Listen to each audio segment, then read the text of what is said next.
Hello everyone, Radhe Radhe. आज हम पढ़ने वाले हैं क्लास 11 में lesson 3 discovering truth the saga continuous. तो ए.आर. विलियम्स इसके राइटर हैं और इसमें जो ट्रुथ है, ट्रुथ के बारे में हमें पढ़ना है।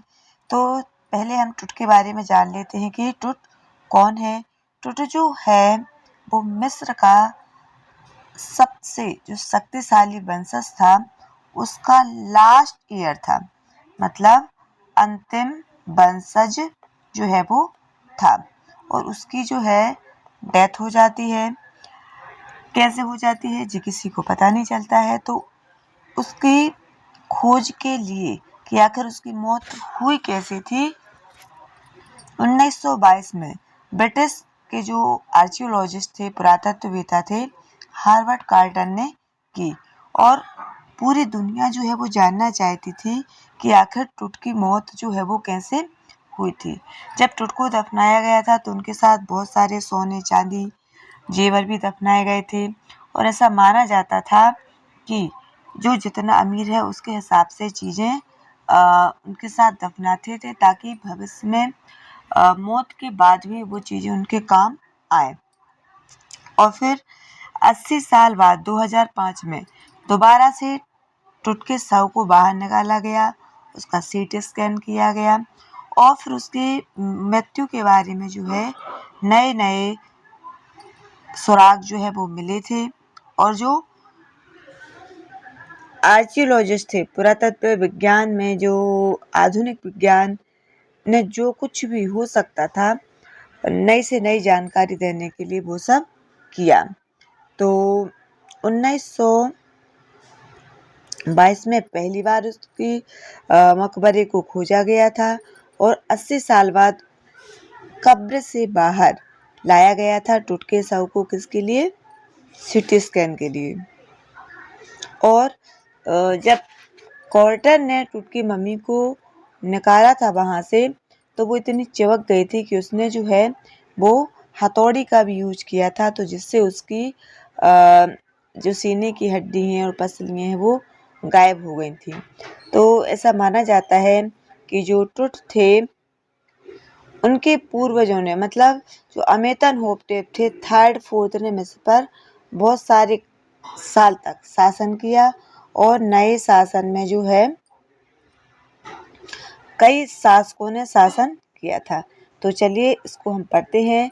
डिस्कवरिंग मीन्स होता है खोज और सागा, सागा मतलब होता है लॉन्ग स्टोरी, एक लंबी कहानी। ठीक है, चलिए यहाँ से हम लेसन को स्टार्ट करते हैं। He was just teenager, teenager मतलब जो 13 से 19 के बीच में होते हैं। व्हेन ही डाइड, जब उसकी मृत्यु होती है तो वो टीनेजर था। The last year of a powerful family that had ruled Egypt and its empire for centuries. तो ईयर का मतलब है इधर वंशज, और वो लास्ट वंशज था इजिप्ट में, मिस्र में जो जिनका शासन था। He was led to rest laden with gold and even actually forgotten. और फिर जो है क्या हुआ था, उसको दफनाने के बाद, कब्र में सुला देने के बाद लोग जो है वो उसे क्या हो गए थे, भूल गए थे। Since the discovery of his tomb in 1922, the modern world has speculated about what happened to him। और वो 2022 में जब उसकी टॉम को जो निकाला गया बाहर, तो तब तक वो कब्र में आराम से थे। स्पेकुलेटेड मतलब होता है अंदाजा लगाना। और जो आज के जो मॉडर्न वर्ल्ड के जो लोग हैं वो अब अंदाजा लगा रहे हैं कि वास्तव में क्या हुआ था। With murder being the most extreme possibility, और ज़्यादा जो संभावना थी वो किस चीज़ की थी, मर्डर की थी। Now leaving his Tom for first time in almost 80 years, और लगभग 80 साल के बाद फिर से वो अपनी कब्र को जो है अब छोड़ेंगे। Tut has undergone a CT scan that offer new clue about his life and death. टुट को जो है सीटी स्कैन के लिए लाया गया और नए क्लू मिले, उनकी मौत और जीवन के बारे में नए नए संकेत मिलते गए। And provide precise data for an accurate forensic reconstructions for a boy's pharaoh. और जो है वो मिस्र के जो फेरोज थे या जो शासक थे, वो वैज्ञानिक तरीके से उसका सही आंकड़े जो हैं वो एकत्रित किए गए। An angry wind storm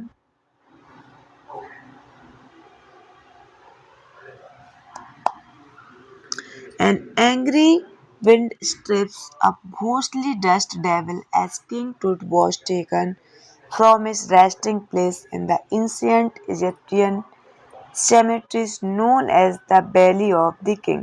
तो वैली ऑफ द किंग क्या है, वो आगे चित्र के माध्यम से हम समझेंगे कि ये मिस्र का जो मैप है, यहाँ पर जो एक नक्शा बना दिखाई दे रहा है, तो वो ये वाला है और ये वैली ऑफ किंग है।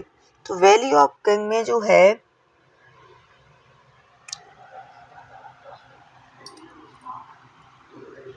उनको जो है वो वहां पर दफनाया गया था। तो जब उनको वहां से निकाला जा रहा था सीटी स्कैन के लिए, तो क्या होता है कि एक बहुत ही स्ट्रॉम चलता है, तूफान आता है, जो कि बिल्कुल जैसे घोस्टली डस्ट, जैसे बगुले की जैसे, भंवर के जैसे तूफान जो है वो चलता है। जब पुराने इजिप्ट में मिस्र से जो कब्र ग्रह था वहां से उनको रेस्टिंग प्लेस मतलब जहां वो आराम कर रहे थे वहां से निकाला जाता है। Dark blight clouds had scared across the desert sky all day and now we are veiling the star in cascades grey। और जो है पूरे दिन आसमान में बादल जो हैं, रेगिस्तान वाले बादल जो हैं वो फैले हुए थे और बादलों में जो ताबूत जैसे स्लेटी रंग से क्या कर दिया हो, ढक दिया गया हो, ऐसे लग रहा था। और it was 6 PM on 5th January 2005। 5 जनवरी 2005 में 6 बजे का टाइम था। The world has most famous mummy glided here for first into a CT scanner brought here to probe the lingering medical mysteries of this little understood young ruler who died more than 3,300 years ago। तो जब संसार के सबसे famous mummy जो कि glided थी, किस चीज से, सोने चांदी से कबर थी, उसके सिर को देखने के लिए, उसका जो सिर जो है वो सीटी स्कैन में डाला जा रहा था। तो जो जांच जो हो रही थी, जो मिस्ट्रीज थे, जो रहस्य थे जिसके लिए उसे लाया गया था, वो लोगों को अब और भी ज्यादा जो है उत्सुकता होने लगी कि अब जो है वो उसमें पता चलेगा कि क्या होने वाला है। और टुटकी जो डेथ है वो 3,300 साल पहले हुई थी। All afternoon the usual line of tourists from around the world had descended into the crypt। crypt मतलब होता है कि जो कब्र जो है वहां से जो लोग ऐसे उतर कर जाते हैं, सकरा सकरा बोलते हैं इसको, क्या बोलते हैं, सकरा, सकरा सा या छोटा सा। रॉक कट मतलब एक चट्टान को काट करके बनाया गया। Tomb some 26 feet underground to pay their respects.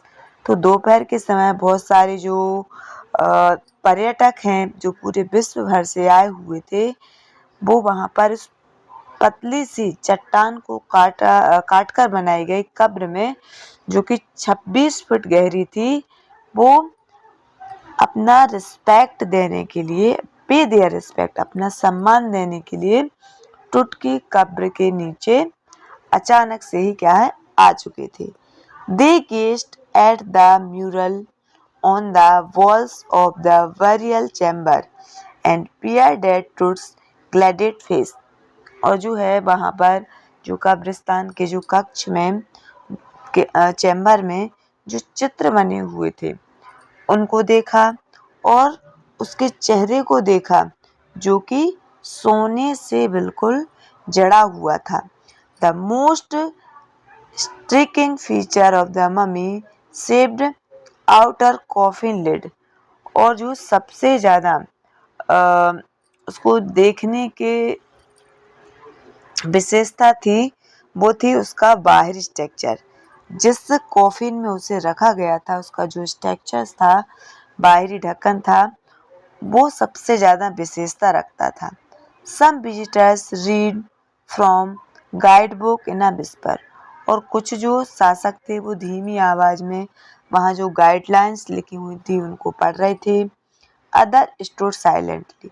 कुछ बिल्कुल शांत खड़े हुए थे। परहैप्स शायद Ponders Tutt's untimely death in his late teens। शायद वो लोग जो हैं वो टुट की असमय मृत्यु के बारे में सोच रहे थे। एंड और wondering with a shiver if the pharaoh's curse। और कुछ लोग तो है कांप रहे थे कि जो pharaohs जो हैं वहां उनने श्राप तो नहीं दिया उनके लिए। डेथ और misfortunes falling upon those who disturbed him। जिन्होंने उसे परेशान किया है, जिन्होंने परेशान किया से मतलब है कुछ लोगों का मानना था कि जो वंशज हैं, जो टुट हैं, फेरोज को उन्होंने डिस्टर्ब किया, उन्हें परेशान किया, तो उन्होंने उन्हें क्या किया था, श्राप दिया होगा, जिसकी वजह से टुट की जो है वो मृत्यु हो गई थी। Spot really true. सच में ऐसा ही तो नहीं हुआ था। The mummy is in very bad condition because of what. जो मम्मी है वो बहुत बैड कंडीशन में थी। ऐसा क्यों? Quarter did in 1920s sad जही अब्बास। जही अब्बास जो हैं वो बता रहे हैं कि क्वार्टर ने 1920 में मम्मी की जो हालत है वो बहुत खराब कर दी थी। Secretary general of Egypt supreme council of antiquities, जो कि सुप्रीम काउंसिल एंटिक्विटीज के महासचिव थे जही अब्बास, उन्होंने कहा कि 1920 में कार्टर ने मम्मी को बाहर निकाला था जिससे उसकी हालत बहुत खराब हो गई थी। As he leaned over the body for a long first look, सबसे पहले उन्होंने ही उस पर जो है निगाहें डाली थी। Carter Howard Carter is was a British archaeologist who in 1922 discovered Tut's tomb after years of fertile searching। और जो कई सालों की व्यर्थ की खोजबीन के बाद 1922 में जो हार्वर्ड कार्टर थे, एक अंग्रेज पुरातत्वविद थे, उन्होंने उसको टॉम को खोजा था, उन्होंने इसे सर्च किया था। Its content through hastily ransacked in quantity was surprisingly complete। और उसके अंदर जो वस्तुएं थी जल्दी जल्दी में क्या कर दिया था, उन्हें इधर का उधर, हैस्टली मतलब जल्दी चहल पहल में इधर का उधर कर दिया था, वो सबसे ज्यादा आश्चर्यपूर्ण थी। They remain the richest royal collection ever found and have become part of Pharaoh's legend। और वहां पर जो सामग्री थी वो फेरोज का जो शाही जीवन था, शाही संग्रह था, उसका सबसे बड़ा कलेक्शन था। Stunning artifacts in gold.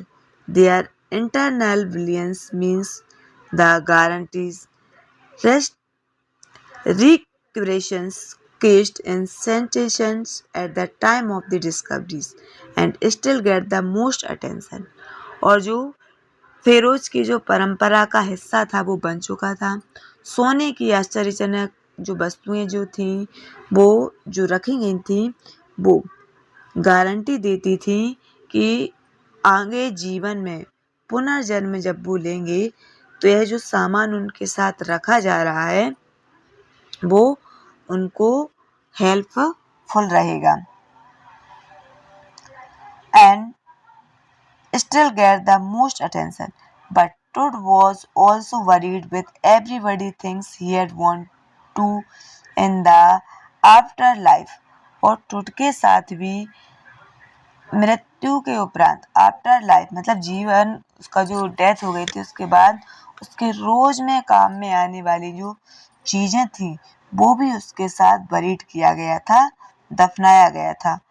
क्या क्या था उसमें? बोर्ड गेम्स मतलब बोर्ड गेम थे, एक ब्रॉन्ज रेजर था, कांसे का रेजर था, एक लिनन अंडर गारमेंट्स थे, लिनन के वस्त्र थे, केजेस ऑफ फूड एंड वाइन, भोजन और शराब के बॉक्स, सब कुछ उसके साथ रखा गया था। After months of carefully recording the pharaoh's funerary treasures, Curtis began investigating his three nested coffins. और जब कई महीनों की खोज विचार के बाद कॉर्टर ने उसके जीवन से जुड़े हुए 3 ताबूतों को कितने थ्री कॉफिन्स को सर्च किया था। ओपनिंग द फर्स्ट, जब उन्हें पहले ताबूत को खोला, he found a shroud adorned, shroud मतलब कफन, with garland of flowers and olive leaves. तो सबसे पहले जब उसने खोला तो उसमें उसे मीसा और जैतून की पत्तियां मिली, विल्ड क्लैरी और जंगली जो आजमूद फल थे वो मिले मतलब, और लोटस पीटल्स कमल की पंखुड़ियाँ एंड कॉर्न फ्लावर्स और नीले रंग के कॉर्न फ्लावर मिले। The faded evidence of a buried in March and April. तो जो सामान था वो एविडेंस था, सबूत था कि उसे मार्च और अप्रैल के बीच में दफनाया गया। When he finally reached the mummy, और जब अंततः वो मम्मी के पास पहुंचा, दो ही ran into trouble, तो वो जो है वो कष्ट में आ गया। When he finally reached the mummy, the ritual reason had hardened, cementing to the bottom of his soiled gold coffin. तो सबसे बड़ी परेशानी जो थी कि उसने इतना सोना जो पहना हुआ था उसकी वजह से उसकी जो तल था वो ताबूत को मतलब बहुत कठिन तरीके से क्या हो गया था, चिपक गया था। No amount of legitimated force could move them, और कोई भी जो ताकत है वो उसे बाहर नहीं निकाल पा रही थी। Carter wrote later what was to be done, फिर क्वार्टर अब बाद में लिखते हैं कि अब क्या किया जाए, उसे कैसे निकाला जाए। The sun can beat down like a hammer thus for southern Egypt, और उस समय सूर्य की गर्मी इतनी ज़्यादा थी कि शायद हथौड़े की जगह पर सूर्य की गर्मी अगर दी जाए तो वो शायद जो कुछ उसमें पदार्थ चिपके हुए थे वो ढीले हो जाए। And Carter tries to use its loosen the resin, resin मतलब जो कि उसमें राल लगी हुई थी जिससे वो चिपक गया था। कॉटन ने सोचा, कॉटन ने कि इससे शायद वो ढीली पड़ जाए, मतलब सूर्य की तपन से जो राल लगी हुई थी वो ढीली पड़ जाए फॉर सेवरल आवर्स, कई आवर्स तक। आज की वीडियो इतना ही, नेक्स्ट पार्ट नेक्स्ट वीडियो में कवर करेंगे। Thank you.